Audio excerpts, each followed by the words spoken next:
Becky Jensen tightened the cloth sling around her shoulders, adjusting her infant son Toby closer to her chest as the freezing rain came down in waves. It was the kind of bitter Iowa morning that left the air feeling like glass, sharp and silent. Each step forward pushed against wind that hissed through the naked trees, dragging ice along the cracked pavement. Her boots, 3 winters old and worn down to the lining, let the cold water in from the start. Now they squelched with every labored stride, the sound echoing across the empty road like a reminder of how far she still had to go. The town of Winter Creek sat like a forgotten memory on the edge of the state, with streets too quiet for a weekday morning and homes that hadn't seen repair since her father's time. Her own cabin, tucked deep behind the woods on a gravel spur off Route 12, was a relic of the past, wooden walls bleached by decades of sun, a chimney too cracked to use, and a generator that hadn't worked since the last power outage in October. Inside, the cold settled in the corners, crept through the floorboards, and wrapped around them every night. The single heater she used to have had sputtered its last breath last winter. The silence since had grown louder each month. Her husband, Adam, had been her warmth. He had known how to fix things, how to build, how to make a life out of little. A military technician who served without noise or complaint, Adam had died in an explosion on base 2 years ago. The letter had come folded, official, and expressionless, words sealed in formality, never saying enough. Since then, Becky lived each day like patchwork, stitching moments together with quiet precision. She grew food in reclaimed tubs, mended clothes for neighbors, bartered herbs for soap, and rationed everything with a silent resolve that only another widow might understand. But that morning, resolve wasn't enough. Toby's fever had woken her before dawn. His small face was flushed and damp, his breathing shallow and uneven. She had rocked him for hours, trying to lower the heat with wet cloths and whispered comforts, hoping it would break. But the last scoop of baby formula was gone, and her attempts to reach the clinic down the road meant only a recorded message and a locked door. Saturday. Closed. That left Milton, 4 miles away by road and memory, where she hadn't been in nearly a year. The pickup in her yard wouldn't start, not since late autumn. The neighbors were all elderly or busy with their own hard winters. There was no one to ask. So she walked. Toby barely stirred. She tucked a blanket around his face, shielding him from the sharp wind, and placed another scarf around her own head, binding it down to keep the sting from her ears.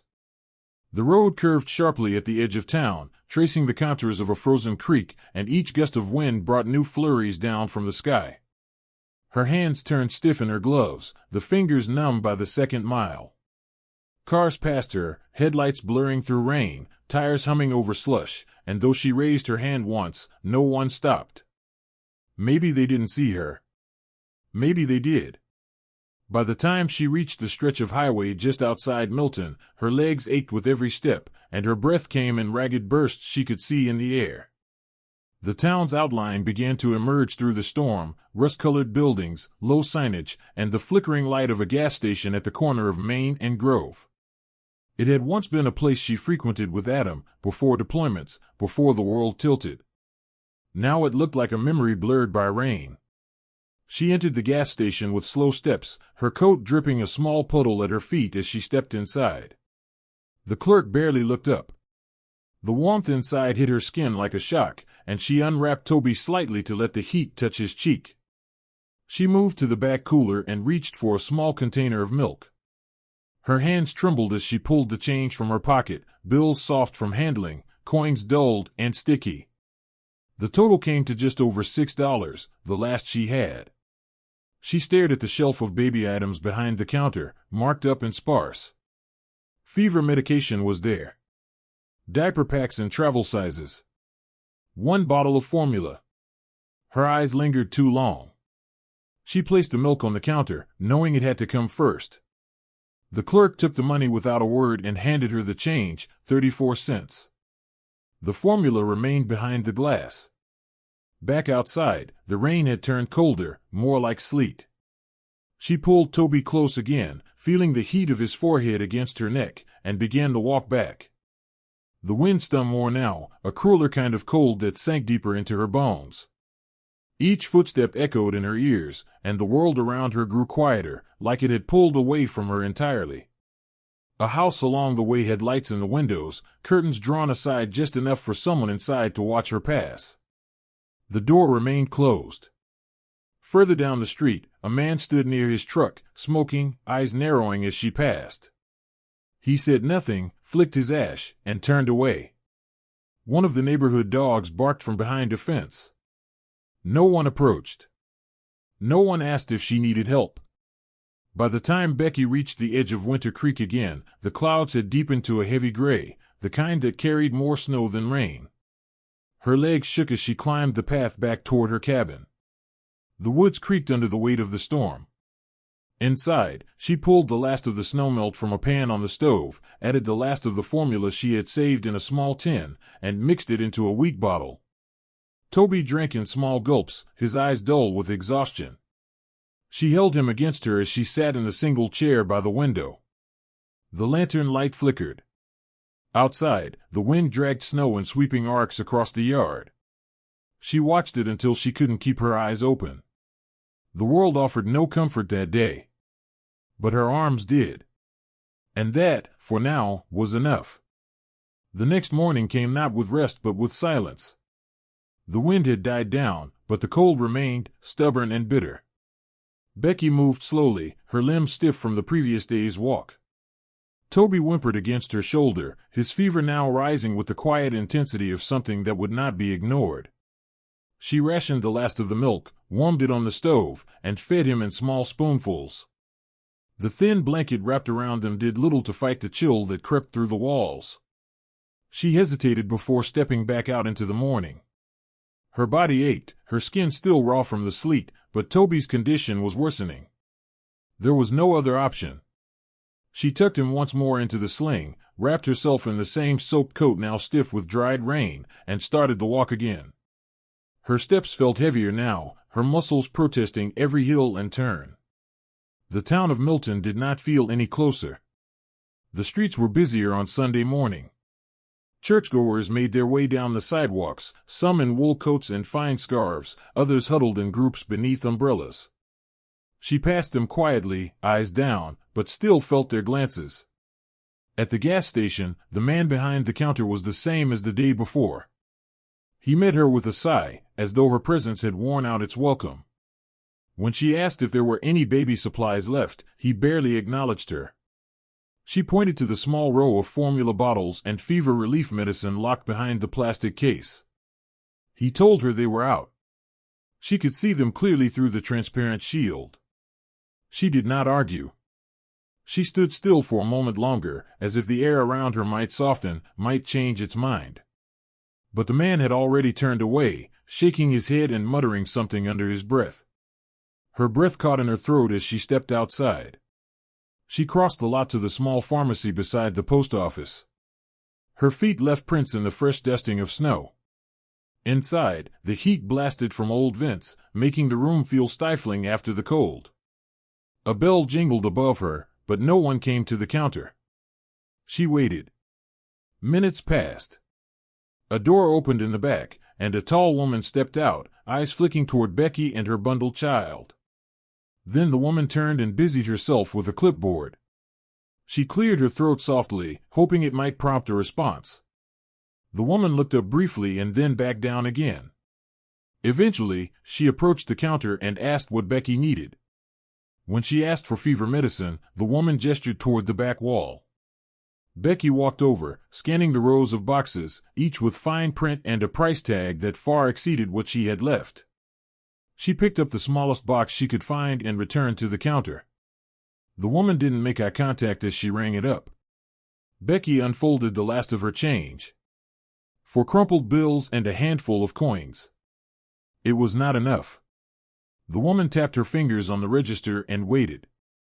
Becky searched her coat pocket again, knowing there was nothing left to find.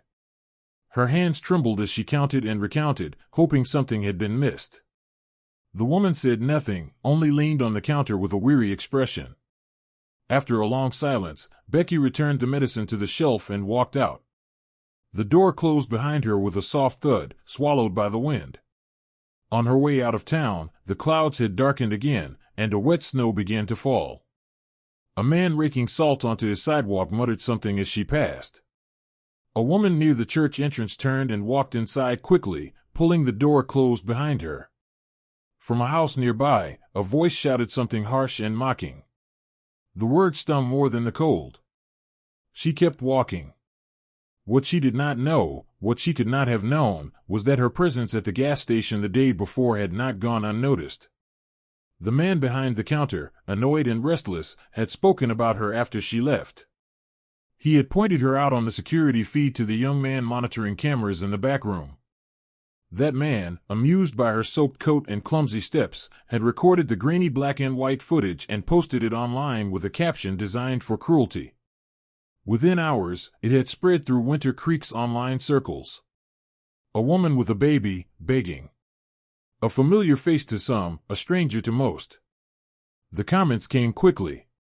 Some were cruel outright, accusations of manipulation, laziness, performance. Others couched their words in false concern.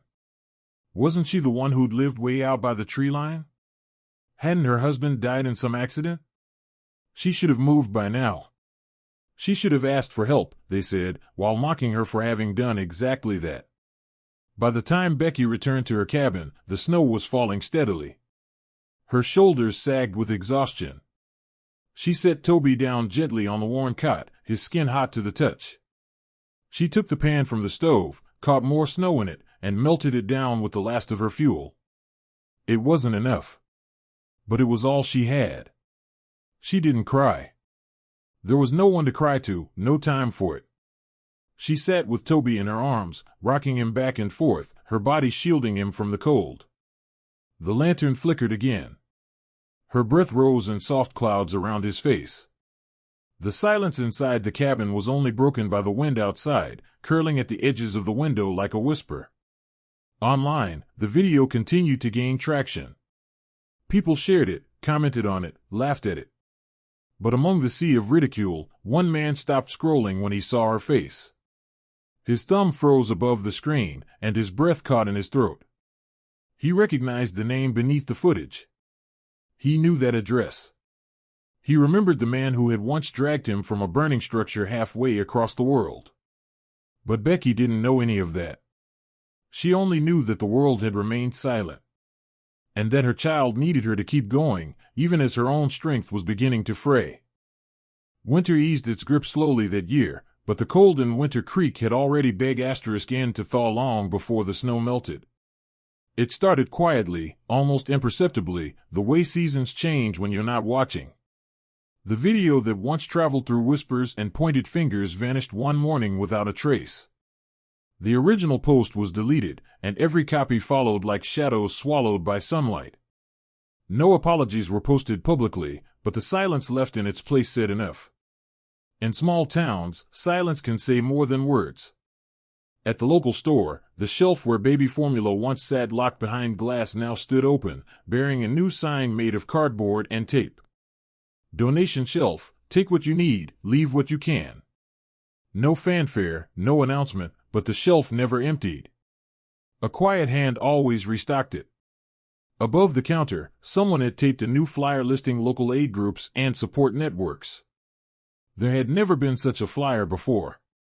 At the elementary school, a wall near the gym was painted over in navy and gold. Beneath a row of small flags, letters spelled out a new message in careful stenciled brushstrokes: honor through service, a tribute to families of the fallen. Inside the main office, a framed photograph of Becky's late husband stood beside a plaque, a quiet monument to sacrifice and resilience. The children who passed it each day didn't know his name before. Now they did. Becky continued to live in the cabin at the edge of the forest, but life inside it had changed. The generator buzzed quietly at night, its rhythm familiar and comforting. The small stove worked again, and heat lingered longer than it used to. The greenhouse, reinforced with salvaged glass and military-grade insulation, produced enough vegetables to feed more than just herself. She built baskets now, ones she left on porches without names, always early, always unnoticed. Toby had grown stronger. His cheeks, once flushed with fever, now held the pink glow of spring. He took his first steps near the edge of the garden, hands outstretched, his balance unsteady but determined. The dog they had left behind, Bishop, the German shepherd with a scar over one eye, never left his side. Where Toby went, Bishop followed. At night, the two curled up together beneath a quilt stitched from old uniforms and flannel. Becky taught reading classes in her front room now. The walls were insulated, the roof no longer leaked, and the table that once held only soup and snowmelt now carried crayons, notebooks, and paperbacks. Children from nearby farms and town houses arrived in twos and threes. Some were shy at first, uncertain. But Becky, with the patience of someone who knew the weight of being unseen, taught them softly, surely. No one asked how the military convoy had found her. No one asked why the soldiers stayed that week. But everyone remembered. They remembered the day the trucks rolled down Winter Creek's main road and parked with precision and silence. They remembered the way officials who had once turned their backs arrived with clipboards and fake smiles, only to be waved away by a higher authority. They remembered the small wooden sign that still stood at the edge of Becky's yard, carved by steady hands and painted in deep, bold letters, Zone Toby. A name that made people pause. A name they had learned to say with respect.